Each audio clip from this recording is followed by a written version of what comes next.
Hallo ihr Lieben, schön, dass ihr wieder dabei seid. Ich bin die Leo und auf meinem Kanal Green Power Garden dreht sich alles um das effiziente Gärtnern zur Selbstversorgung und das auch noch in Bioqualität. Es ist Herbst, bei uns fällt einiges im Garten an, zum Beispiel Laub von den Obstbäumen oder aber auch Rasenschnitt. Einige mähen ja jetzt noch das letzte Mal den Rasen im Garten und das ganze Zeug muss ja irgendwie wiederverarbeitet werden. Wenn man tatsächlich von einem biologischen Anbau sprechen möchte, möchte man das Ganze auch noch natürlich ohne irgendwelche Zusätze, Düngemittel machen. Also Düngemittel jetzt nicht beim Kompostieren, aber zumindest später, wenn man den Kompost ausbringt, ist es ja eine Art Ersatz für diverse Düngemittel. Das ist ja quasi roher Dünger und da können wir uns natürlich sparen, irgendwelche Düngemittel vor allem bei den Preisen auch noch im Laden zu kaufen.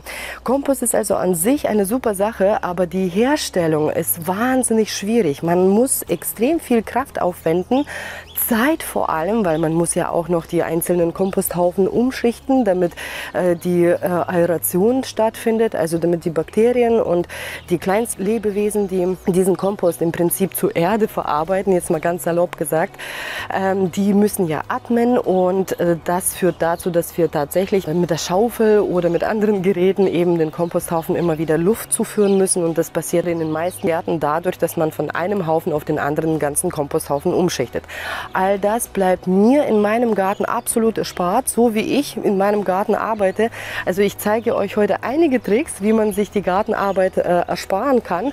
Und zusätzlich natürlich werde ich erklären, wie ich überhaupt schaffe, im gesamten Garten bei all diesen Abfällen, also es sind glaube ich 100 Quadratmeter oder so Gartenfläche, also Beetfläche, wie ich da diesen ganzen Haufen Grünschnitt, was da anfällt und auch noch von dem restlichen Feld, was da alles an Grünschnitt anfällt, auch Laub beispielsweise, werde ich euch zeigen, wie man all das wunderbar und sinnvoll verwenden kann, ohne einmal, auch nur einmal eine Schaufel in die Hand genommen zu haben. Toll, oder? Also bleibt dran!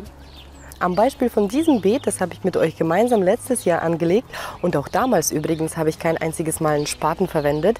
Am Beispiel von diesem Beet werde ich euch zeigen, wie man dieses ganze Grünzeug, was hier noch steht, teilweise sogar Unkraut, teilweise Gründünger, das ich noch im Frühling bzw. dann nochmal im Sommer ausgesät habe, aber auch diese grüne Masse zum Beispiel Physalis könnte ich natürlich noch stehen lassen, aber ich möchte dieses Beet schon für die nächste Saison vorbereiten. Vielleicht teilweise werde ich schon diese Saison noch mal neu dieses Beet verwenden und das alles müsste man normalerweise raus und auf jeden Fall runter von den Beeten. Ich mache das anders. Ich habe euch ja versprochen, ein paar Tipps zu zeigen, wie man auf jeden Fall ohne Komposthaufen ohne Komposthaufen umgeht mit dem ganzen Grünschnitt. Auf jeden Fall werde ich als allererstes nochmal die restliche Ernte abholen. Da stehen nämlich einige Auberginen noch draußen, also nach der Physalis, weiß nicht, ob man das sehen kann. Und die Gurken, die hier bei mir gewachsen sind, die könnten eigentlich auch schon längst runter. Ich hatte bisher einfach keine Zeit dafür. Aber auch ganz weit hier, ganz weit hinter mir, steht noch eine Tomate. Ich bin super begeistert von der Tomate. Ihr habt in diesem Video gesehen, wie ich Starkzehrer in diesem Beet überhaupt ausgepflanzt habe. Das ist auch eine Art und Weise, wie man mit wenig Aufwand für sehr viel Ernte sorgen kann. Kann ich euch nur empfehlen, wenn euch das Thema interessiert. Also schaut da mal vorbei. Ansonsten legen wir jetzt einfach los mit der Ernte. An diesen Prachtexemplaren kann man übrigens wunderbar sehen, wie toll doch meine Pflanzen dieses Beet für Starkzehrer finden. Ich habe aus dem Beet echt kiloweise Auberginen geerntet und die Unterschiede zwischen einer Aubergine von diesem speziellen Beet und einer Aubergine aus dem Lebensmittelladen, naja, die sind natürlich enorm, oder? Da kann man, glaube ich, echt sofort erkennen, woher was kommt, aber egal. Man sieht auf jeden Fall, dieses Beet lohnt sich. Und damit auch nächstes Jahr die Ernte nicht weniger wird, will ich in dem Beet, bevor ich es abräume, noch diversen Krankheiten vorbeugen, die hier im Beet überwintern könnten. Dazu verwende ich zwei absolut biologische Mittel. Die beiden Mittel kann ich echt nur empfehlen. Das ist aber definitiv keine Werbung, sondern basiert ausschließlich auf eigener Erfahrung aus dieser Saison. Ich habe dieses Jahr im gesamten Obst- und Gemüsegarten nur diese beiden Mittel verwendet und war von deren Wirkung echt begeistert. Sie enthalten für den Garten sehr nützliche Bakterien, zum Beispiel Bacillus subtilis, das kennt ihr ja schon von mir. Dieses Bakterium wird für uns später nützlich sein, das erzähle ich euch gleich. Und vor allem enthält dieses Mittel den nützlichen Pilz Trichoderma. Dieser Pilz gilt heute im Gartenbau, aber auch bei den Landwirten als das biologische Kampfmittel gegen Braunfäule, Wurzelfäule, Mehltau jeder Art, aber auch übrigens gegen Monilia. Das ist so ein fieser Pilz, der Kern- und Steinobst gern befällt. Ihr habt bestimmt schon mal solche Fruchtmumien gesehen. Ja, das ist so einer. Naja, da hilft auf jeden Fall auch Trichoderma dagegen. Ich habe euch in diesem Video gezeigt, wie man zum Beispiel den Trichoderma-Pilz oder das Bakterium Bacillus subtilis zu Hause vermehren kann, um einiges an Geld zu sparen und trotzdem auf einen Schlag mindestens 14 Pflanzenkrankheiten in eurem Garten beseitigen. Stöbert auf meinem Kanal, da gibt es echt einiges zu dem Thema. Oder wenn ihr in Zukunft sowas Wichtiges nicht verpassen wollt, dann abonniert einfach meinen Kanal, kostet ja nichts. Aber zurück zu unseren Pflanzenresten im Beet, die eigentlich auf den Kompost müssten. Alles, was hier gewachsen ist, bleibt auch hier, nur mit sehr wenigen Ausnahmen, dazu komme ich aber gleich. Jedenfalls, damit das Beet keine Krankheitsschleuder wird, weil die befallenen Pflanzen ja hier teilweise im Beet verbleiben werden, also überwintern werden sozusagen, gieße ich das gesamte Beet mit den Sporen von diversen Trichoderma- und Bacillus-Spezies. Das sind ja diese beiden Mittel, die ich vorhin gezeigt habe. Da haben Pflanzenkrankheiten definitiv keine Chance mehr. Die beiden Mittel sind natürlich keine Allheilmittel. Bei einigen Pflanzenresten muss man genau wegen Schädlingen aufpassen. Daher würde ich empfehlen, zum Beispiel bei solchen Gurkenpflanzen, die wegen Spinnmilbenbefall eigentlich entsorgt werden müssten, würde ich empfehlen, in so einer Regentonne einfach zusammen mit den Schädlingen das Ganze verrotten lassen.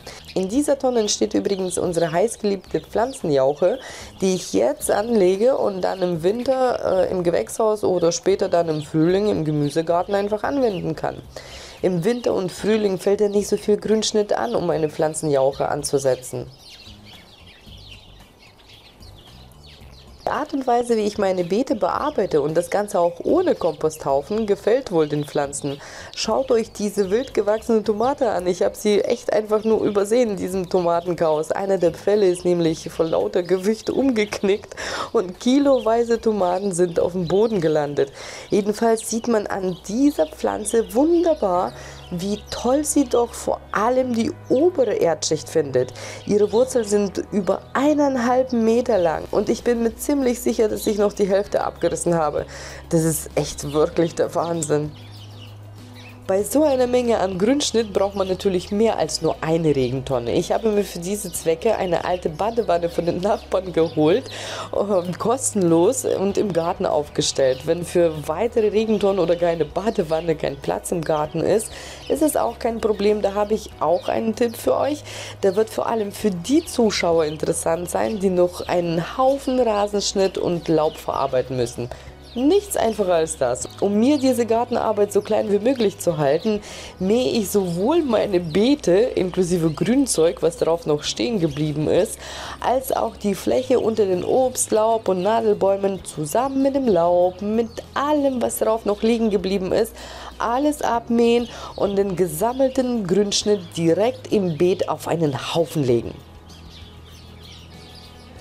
Dieses Gemisch an Laub und Grünmasse, wenn es auch noch in einem großen, luftigen Haufen zusammengepackt ist, hat die perfekte chemische Zusammensetzung, um in der kürzesten Zeit ziemlich heiß zu werden. Da sind Temperaturen über 50 absolut normal. Diese hohen Temperaturen töten die meisten Krankheitserreger und Schädlinge ab. Übrigens wird auch die Keimfähigkeit diversester Beikräuter dadurch auf ein Minimum reduziert. Der Haufen wird also nach circa einer Woche heiß genug gewesen sein und kann auf dem Beet einfach ausgebreitet werden. Wie eine kuschelige Decke sozusagen. Diese Mulchdecke sollte dann aber schon so ein paar Zentimeter dick sein, also mindestens 10 oder eher 15 würde ich sagen. Wenn ihr das Beet erst im Frühling bepflanzt, dann würde ich euch empfehlen, das Ganze direkt nach dem Mulchen ordentlich zu gießen.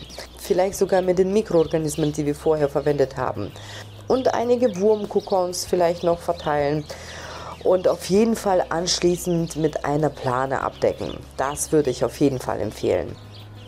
Diese Schicht wird das Beet im Winter vor allem vor Bodenerosion schützen und den ganzen Mikroorganismen wie beispielsweise Bacillus subtilis, aber auch Trichoderma und natürlich solchen wichtigen Gartenhelfern wie beispielsweise den Würmern eine super Nährstoffquelle bieten. Je mehr Bodenlebewesen über den Winter in unseren Beeten aktiv sind, desto mehr Nährstoffe werden für unsere Pflanzen während des Winters bzw. im Frühling produziert.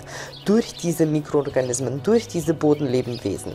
Und genau diese Nährstoffe stehen schon in der kommenden Saison unseren Kulturpflanzen zur Verfügung. Und das alles ohne auch nur einmal einen Komposthaufen aufgesetzt oder eine Schaufel in die Hand genommen zu haben. Herrlich einfach und ohne Rückenschmerzen. Und ansonsten, wenn euch das Video gefallen hat, nicht vergessen, abonnieren und die Glocke drücken. Nur wenn ihr die Glocke gedrückt habt, dann wird euch YouTube darüber informieren, dass ich ein neues Video hochgeladen habe. Also, bis dann, bleibt grün!